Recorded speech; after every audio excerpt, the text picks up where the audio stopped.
We've heard of serial killers who have a victim type. Bundy famously preferred women who parted their hair in the middle. Our last highway killer was really into shoes. But today's serial murders revolve all around redheads. No kidding. The world's rarest hair color finally got some recognition.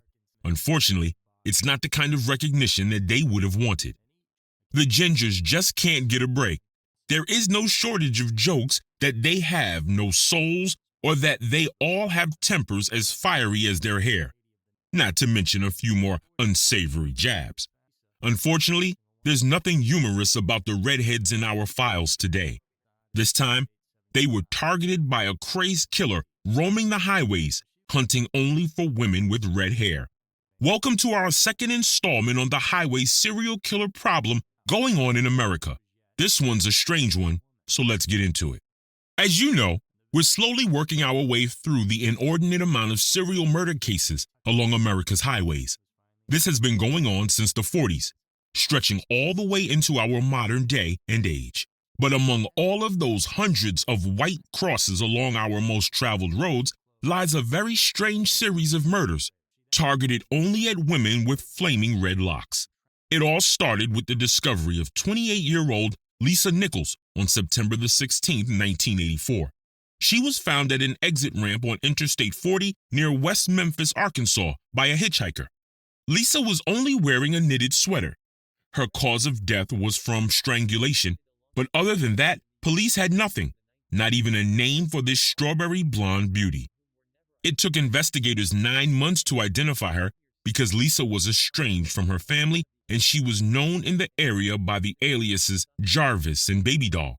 The 28-year-old had been arrested for prostitution before, so it's by these fingerprints that they were able to identify her. Her siblings and parents did not show up to claim her body, nor did they have any information on the last decade of her life. It would be Lisa's pimp that gave investigators an idea of her final movements. He claimed that he watched Lisa get into a white semi-truck at a truck stop in Sherrill, Arkansas. That was 4 days before her body was found. He never saw the man driving the truck's face. Next came an unidentified woman found in Jellicoe, Tennessee, in Campbell County, down an embankment off the southbound side of Interstate 75 on January the 1st, 1985. A piece of her t-shirt was ripped off and the strip was used to strangle her. Her hands were bound and she was wrapped in a blanket. Even though she'd only been dead for about 3 days, the conditions that she was wrapped up in exacerbated her decomposition greatly.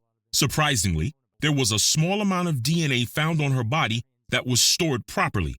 Her fingerprints were also still intact, and those were added to Jane Doe's file too. Her remains revealed some very unique defining features. Besides having natural red hair, which was unusual enough, she had lost her 2 front teeth, and in their place were dentures that at the time would have cost a lot of money to get. She was petite, weighing only 115 pounds, and thought to be somewhere in her 20s. This woman went unidentified until 2018, but thanks to a blog post of missing persons that family members added photos and information on, she was noticed by FBI agents that looked into her file that same year. The picture of 21-year-old Tina Marie McKinney Farmer of Indiana was unmistakable. How many redheads with 2 false front teeth that are that small are around? The fingerprints matched, and her family were finally able to take her home for a proper burial. Back when her family first reported her missing, all they had to go on was that Tina was last seen getting into a white truck and was never seen again.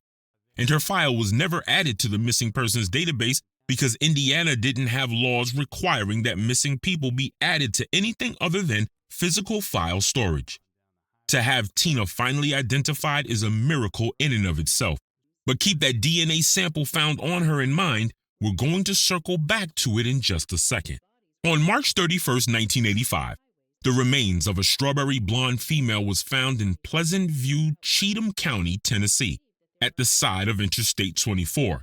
She'd been dead for 3 or 4 months, so her remains were little more than bones by that point. She too had a strip of cloth torn from her own shirt tied around her neck, indicating that she'd been strangled. For the next 37 years, her name was only cited as Jane Doe. In 2023, through cold case genetic genealogy, She was identified as 23-year-old Michelle LaVon Inman of Nashville, Tennessee. She'd gone missing in December of 1984, meaning that the advanced decomposition matched the time that she'd gone missing. Police were already putting the pieces together. 3 redheads in 6 months, all found on a 300-mile stretch of road. They were all strangled with their own clothes, dumped along that stretch of road, and 2 of them were last seen getting into a white semi-truck. Not that the truck narrowed anything down at all.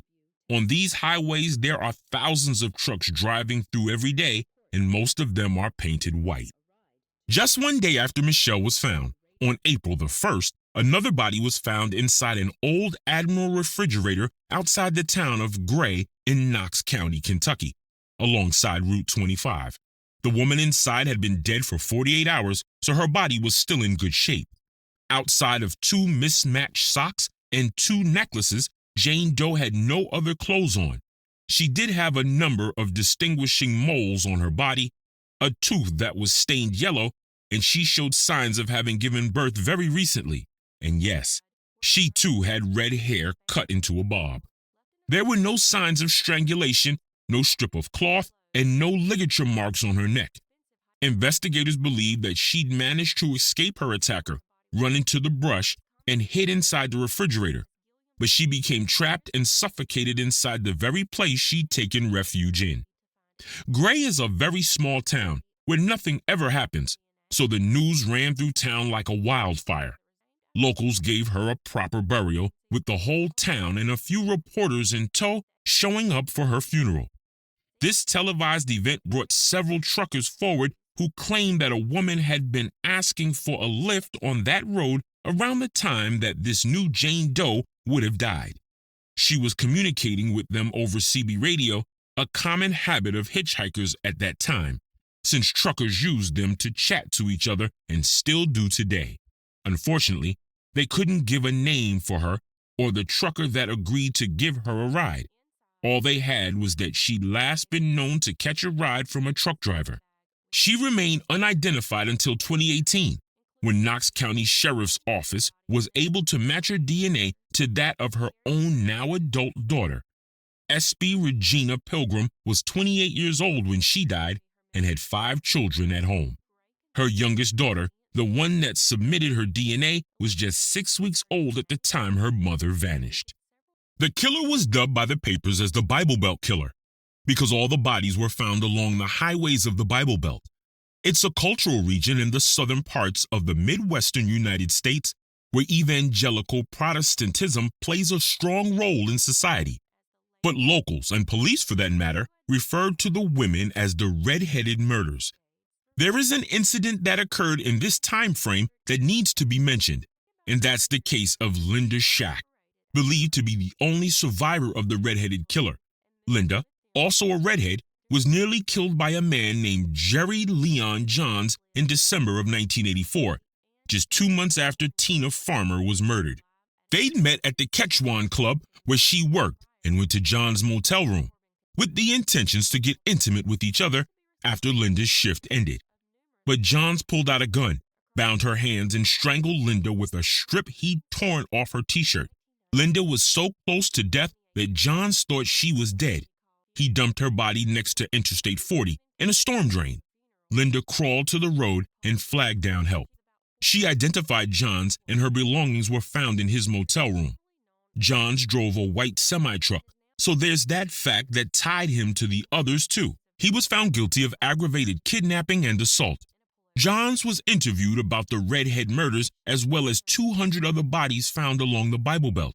Johns didn't admit to anything, but he absolutely reveled at the thought that police would suggest that he was a serial killer. Johns died in prison in 2015, and just 4 years later, the DNA found on Tina Farmer's body matched to Johns, confirming that he'd killed one redhead and tried to kill another. So you might be thinking we've got the killer, right? Maybe not. Like so many other times in the history of serial killers operating on the highways, there's a big possibility that Jerry Johns' active time overlapped with another killer. Though I have to admit, 2 people who both happen to have that one unusual liking for red hair operating at the same time is a stretch. Officially, The victims of the red-headed killer were Lisa Nichols, Tina Farmer, Michelle LaVon Inman, S.B. Regina Pilgrim, and the survivor, Linda Shack, with Linda and Tina being the only two confirmed via DNA and physical evidence. But there are so many more. Here are some potential victims that occurred before Johns was arrested. The first was that of 15-year-old Tracy Walker, a habitual runaway. She was found on April 3, 1985, but she disappeared 7 years prior. Her remains were completely skeletalized, and all that they found was a colorful bracelet made of buttons and a few scraps of rotten clothing. Even though her young age and the 7-year gap put her out of the victim's profile, she did have red hair, and she was found within that 300-mile stretch where the other victims were found, 200 yards off Big Wheel Gap Road, 4 miles southwest of Jellicoe, Tennessee, in Campbell County, near a strip mine. She was located within walking distance of where Tina Farmer was dumped, so investigators added her to the known victims folder anyway. Tina was identified through CODIS in 2018 and taken home to her family. Tina Walker is considered by most to be part of the redheaded murders. Next was 27-year-old Priscilla Ann Blevins, found along Interstate 40 in Waynesville, North Carolina on March 29, 1985. She'd been missing since 1975 after being taken from her home in Charlotte, North Carolina. The location and her red hair are within the bounds of the MO, but Priscilla was kidnapped out of her home, which is unusual. Jane Doe, found dead on April 20, 1985, in Wrightsville, Arkansas. Little is known about the case except that she was in her 30s and had reddish blonde hair. Betty Lou Wisley was discovered on August 29, 1987, in Roane County, Tennessee. Betty had died shortly before Johns was arrested. Her body was burned beyond recognition, and she was in her late 40s, which is outside of the norm for this case. Her hair was also dyed red. It wasn't natural. There are several more that I excluded because they fall too far out of the age range. Their hair wasn't the right color, or because they were later linked to other killers. Like I mentioned, there were over 200 unsolved female murder victims in the Bible Belt that occurred during the time that Johns used those roads. Listing them all would keep us here all day. That's where the problem in all this lies. There were a huge amount of killers operating during that time and in the same area. Don't believe me? Let's look at some of them, shall we? Henry Frederick Haas Wise, Henry Lee Lucas and Otis Toole, Terry Peter Rasmussen, Paul Dennis Reed, Donald Henry Pee Wee Gaskins, the truck stop killer, Robert Rhodes, and arguably the United States' most prolific serial killer of all time, Samuel Little, all operating within the Bible Belt during the 80s and all confirmed killers. Between them, they killed hundreds of people, most of them women. I'm not kidding. Samuel Little killed 96 known victims all on his own. Johns definitely killed one, probably 5, and possibly as many as 8 or 10. That's not counting the redheads and similar crime scenes of the other 200 women found dead, or the hundreds more that are missing, but who've never been found. It gives you the heebie-jeebies, doesn't it? Who knows how many women Jerry Johns killed, or even why he had a thing for redheads only? He took all of that to the grave. And who knows how many serial killers were really operating on those highways back then and are probably still doing it to this very day. This Highway Killer series we've got going on has my head spinning in all directions. The more I look into it, the more I realize that there are thousands of potential victims. The scope of how big this is just blows my mind. What do you think? How many more victims are there, and how many killers for that matter? And drop me a line in the comments below if you have any highway-related cases that you'd like me to look into. This little series is just getting started, so let's all chip in with our suggestions. See you in the next one, people.